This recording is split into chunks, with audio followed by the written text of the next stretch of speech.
Acho que eu vou centrar aqui em 3 pontos principais. Tá?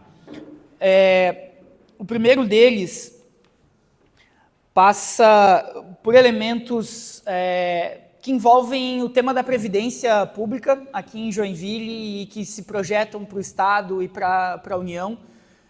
Quero começar com isso porque teve um levantamento, né, o Sinseg está tratando os dados aqui e é possível perceber que a Prefeitura de Joinville tem registrado sucessivos superávites no seu orçamento, no seu balanço no município, tem ganho real, tem aumento real de receita na Prefeitura e, portanto, tem muito espaço para se fazer um processo de ampliação, seja de oferta de serviços públicos, seja de valorização dos servidores do município. Né? Tem os dados aqui e o que acontece, né? Na prática, quando você deduz aqui os dados, a Prefeitura ela registrou superávites nos últimos tempos, por exemplo, no ano passado, da ordem de aproximadamente 300 milhões de reais, outros anos foram 70, 80 milhões, mas tem um bom acúmulo aqui de dinheiro nesses processos. O que chama atenção aqui é que a Prefeitura de Joinville fez, desde a gestão Adriano, no primeiro mandato, lá a partir de 21, uma série de empréstimos com Cooperação Andina de Fomento, com Fundo de Convergência do Mercosul, Fomplata, uma série de empréstimos internacionais. E por que isso chama atenção e é temerário? Porque, primeiro, né, são empréstimos geralmente contraídos em moeda estrangeira, então isso deixa a gestão das contas muito ameaçada. E a grande questão esse dinheiro foi tomado emprestado para que fossem feitas obras de infraestrutura no município, seja para infraestrutura de estradas, seja para infraestrutura envolvendo equipamentos de saúde e de educação, que, na verdade, estão sendo preparados para serem entregues à iniciativa privada depois.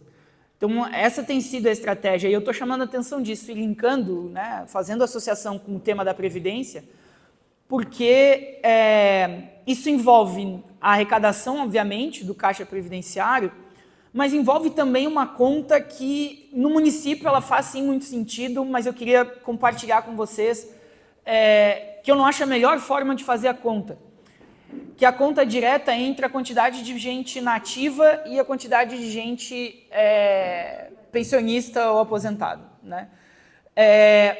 Por quê? Porque, por legislação, o orçamento público é único. A Prefeitura não pode alegar que não tem dinheiro para pagar um aposentado porque não tem caixa na Prefeitura, porque não consegue arrecadar com quem está nativo. Não é assim que funciona a Previdência. Nem no município, nem no Estado, nem na União. Na União, inclusive, essa garrafa d'água aqui tem um tributo embutido que se chama COFINS, que é a contribuição para o financiamento da Seguridade Social. Significa que ela vai ser usada para financiar a Seguridade Social, para aposentados. E aí, desde a Constituição de 88, o Brasil já passou por 5 reformas da Previdência. 5. E a gente está, na verdade, diante da primeira geração que passou toda a vida laboral sob essa nova Constituição. Que significa dizer que a alegação de que nas 5 reformas da Previdência o principal motivo era o envelhecimento da população não procede. Que a gente sequer passou, está chegando na primeira geração disso agora. Isso significa dizer que essa política pública pode ser destruída com essa conta imediata, que antes eram 6-1 e agora são 2-1. Isso está na União, está no Estado e está nos municípios, e não podemos aceitar esse tipo de argumentação. É daqui para outras políticas que podem ser estendidas, como de uma tarifa zero para o transporte público, por exemplo. Tudo isso, e a Prefeitura de Joinville tem caixa para fazer isso, mas por decisão política está indo por outro caminho. Esse era o primeiro registro. O segundo eu não quero... Tá, obrigado. Eu não quero entrar muito na celeuma da figura especificamente, né? Por que eu trago a situação específica da lei aprovada durante a gestão do presidente Lula lá em 2004? Porque, bom, se eu estou num seminário contra a privatização, com muita gente que é sensível ao tema, eu considero, talvez eu tenha me equivocado, mas eu considero dispensável ter que fazer um alerta a todos de que Paulo Guedes é um inimigo do serviço público brasileiro. Por aí. Simples assim.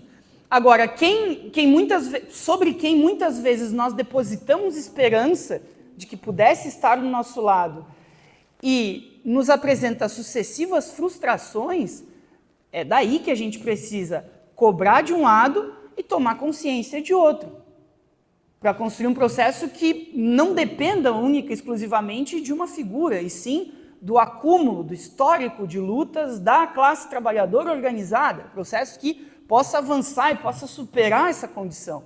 E é esse, a meu juízo, o caminho central a ser discutido.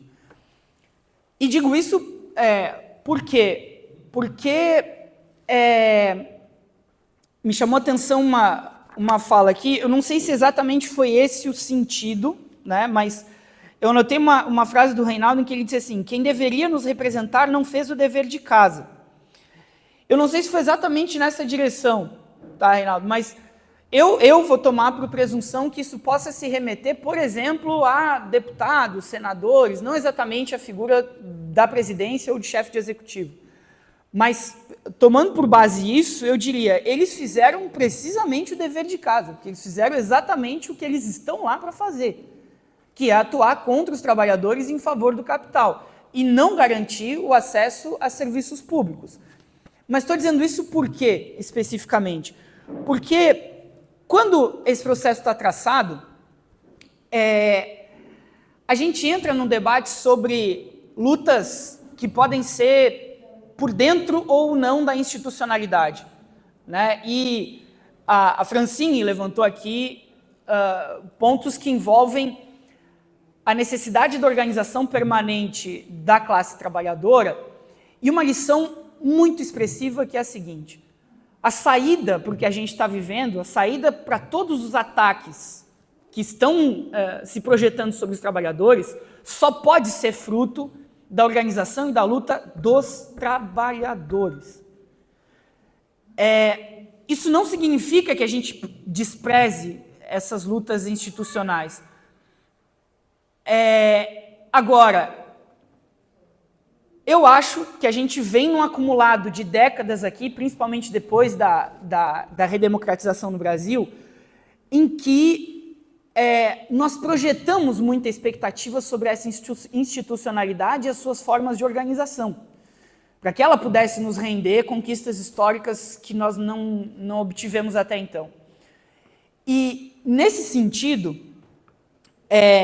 me chama a atenção o seguinte: alguns casos são bastante ilustrativos do quanto a nossa saída só pode ser obra da organização direta de nós enquanto trabalhadores. Vou pegar duas ilustrações aqui, muito rápidas. Uma delas foi uma sessão que eu pude acompanhar do Supremo Tribunal Federal em loco, por uma visita de trabalho como professor, eu estava com os alunos acompanhando uma sessão do STF que versava sobre direitos trabalhistas. Foi uma sessão em outubro do ano passado. E todos os 11 ministros do Supremo Tribunal Federal votaram contra os trabalhadores em todas as 4 matérias que eles tinham para votar naquela sessão. Todos. E Alexandre de Moraes, em específico, né, é um sujeito que, em votos mais recentes sobre o tema dos trabalhadores, ele deu um voto numa ação que estava sendo pautada contra o Zafari, aquele grupo de supermercadistas do Rio Grande do Sul, porque eles têm uma escala de trabalho que era 14/2. Porque qual que era a ideia? A ideia é que as pessoas trabalhavam por vários dias consecutivos, mas como eram 14/2, o entendimento do Alexandre de Moraes do Supremo Tribunal Federal era que isso seguia fazendo com que, na média, o trabalhador tivesse 2 folgas em 14 dias, portanto, ele tem uma folga por semana, portanto, ele está de acordo com a legislação trabalhista. Uma bela criatividade do sujeito para fazer uma interpretação como essa. E o outro caso que eu quero trazer aqui é o seguinte, o governo em geral, e um governo sobre o qual se depositou e se deposita ainda muita esperança, porque pretende-se que esteja um governo que está do nosso lado.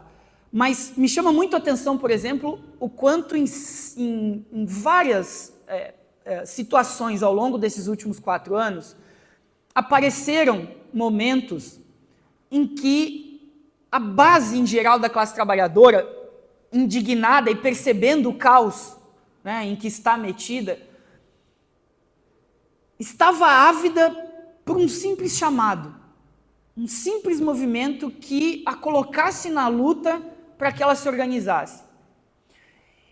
E a alegação do governo sempre esbarra na ideia de que, por ter um vício de costurar sempre as questões em gabinete, sempre por cima, sempre nos vícios institucionais, a ideia é que nunca há uma correlação de forças boa o suficiente para que esses processos avancem. Já caminho para concluir, Bruno. Nunca houve correlação de forças para isso.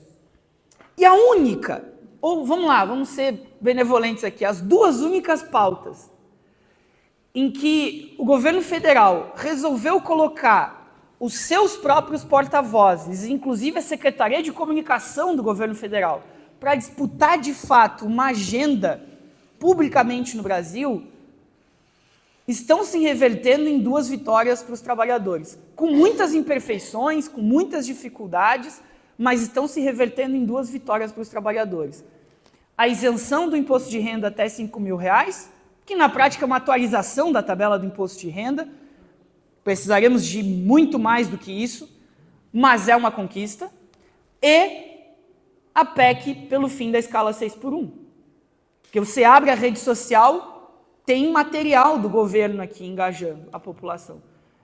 E bastou um esforço mínimo do governo de sinalizar isso para os trabalhadores e a tomada de consciência aconteceu muito mais rápido, as mobilizações aconteceram muito mais rápido e o governo, na verdade, foi empurrado para fazer isso depois de muitas manifestações espontâneas dos trabalhadores, que foi como o movimento surgiu, inclusive, né, de discutir uma vida além do trabalho. Então, quer dizer, 2 casos só em que o governo resolveu diminuir a carga, o peso da disputa sobre uma agenda estritamente nos gabinetes e trouxe isso para a população discutir diretamente, e nós temos 2 avanços significativos para a luta dos trabalhadores em pauta e podendo avançar. E digo isso especialmente, e aí me dirigindo àqueles que falaram da necessidade de nós elegermos os melhores representantes, ou acho que foi aqui, Luiz, eu anotei, e a palavra que o Canguru também trouxe, né, do que é essa mudança qualitativa, né, Canguru, das ofensivas que a gente tem sofrido.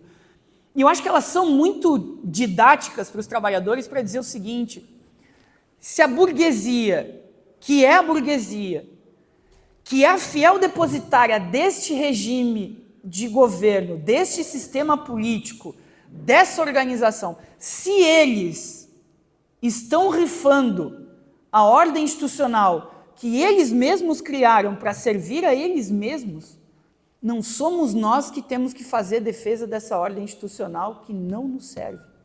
Eles estão nos oferecendo, se a luta está muito mais aqui, se a gente for assumir por dado que não é mais aquela disputa clássica contra o neoliberalismo no avanço sobre serviços públicos, isso está qualitativamente muito mais agressivo, é mais um motivo para a gente não reforçar estritamente uma luta pelas vias institucionais tradicionais, porque a própria burguesia está desprezando isso.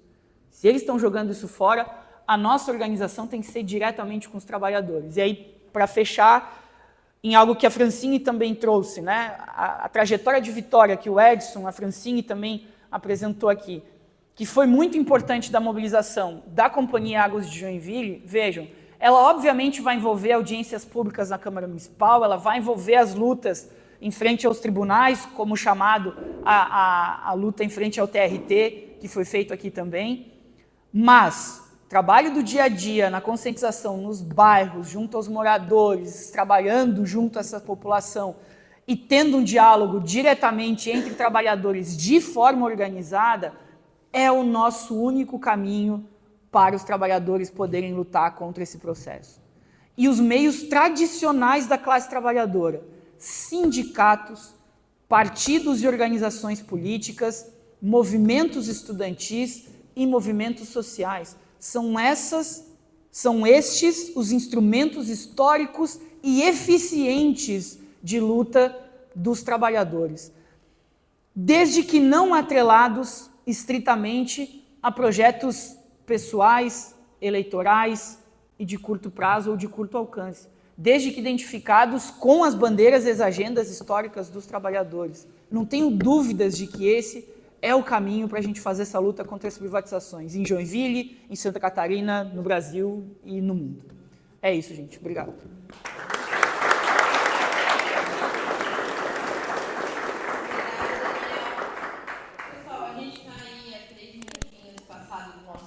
Mas a gente tem um último ponto, que é os encaminhamentos. Eu vou tentar ser breve na proposta dos encaminhamentos aqui. Eu pedi para a Beni estar ali contando quantos presentes a gente teve, mas a gente teve 114 inscritos nesse congresso, daqui a pouco, nesse seminário. Daqui a pouco eu vou dizer para vocês quantos estiveram presentes. Mas acho que o primeiro encaminhamento é que a gente gravou aqui o seminário todo, o Jonas disse que está quase confirmado que está certo, e eu acho que o primeiro encaminhamento é a gente enviar para todos os inscritos esse informe, né?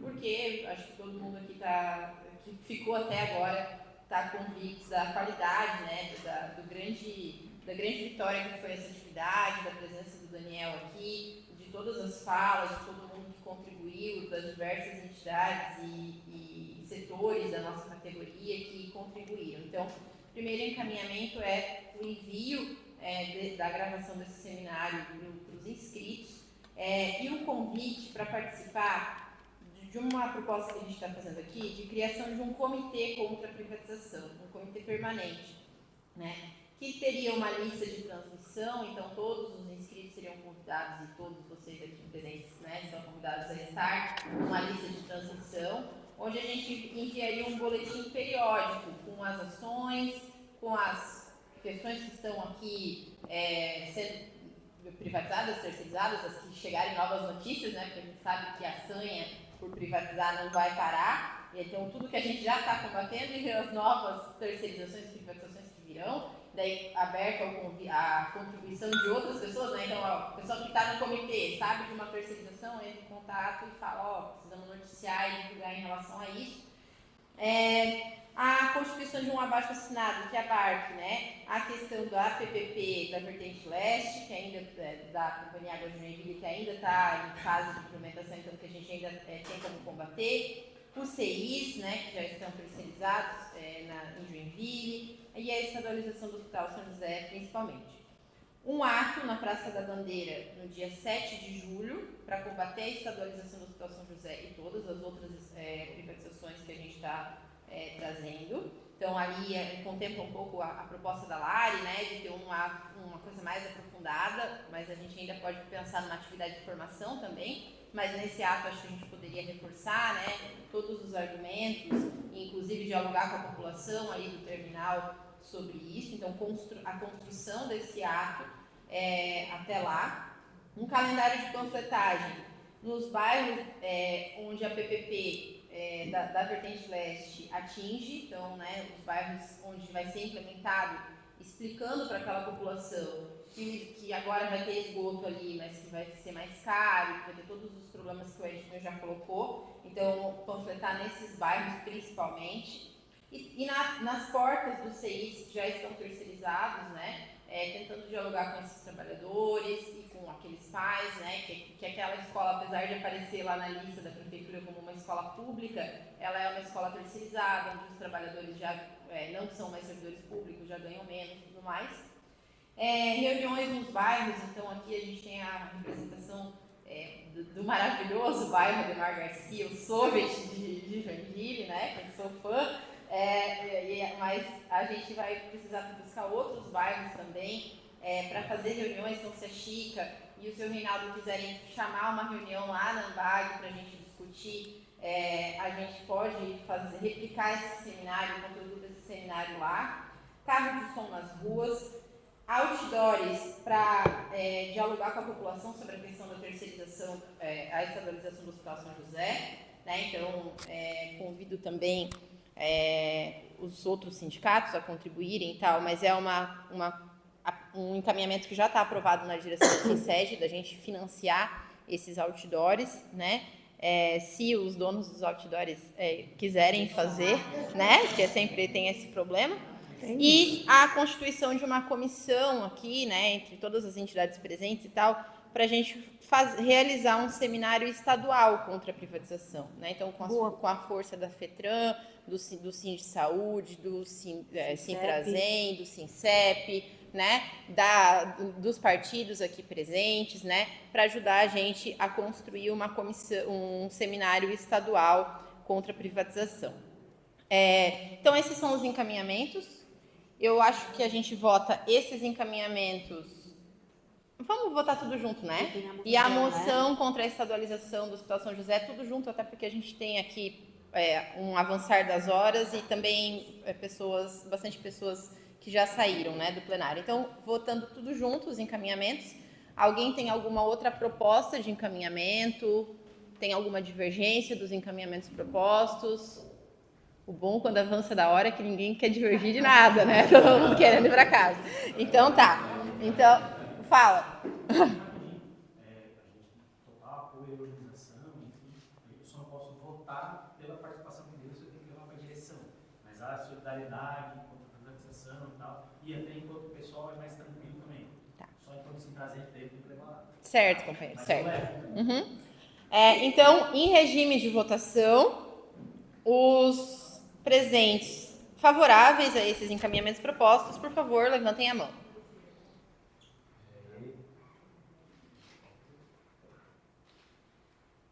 Deu? Contrários? Abstenções? Aprovado por unanimidade.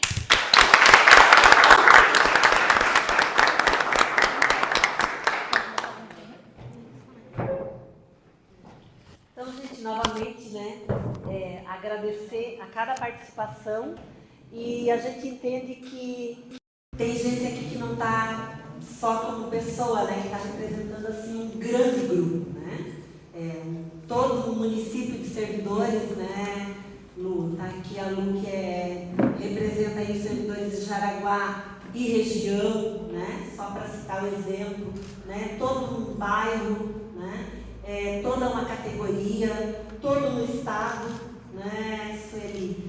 Então, agradecer assim, e olha a força que nós temos, né, para levar essa campanha adiante e para combater isso tudo que é uma grande corrupção em cima do que é de todos, né, que é o serviço público. Então, muito obrigada e vamos adiante. Hoje é apenas o primeiro passo da nossa luta.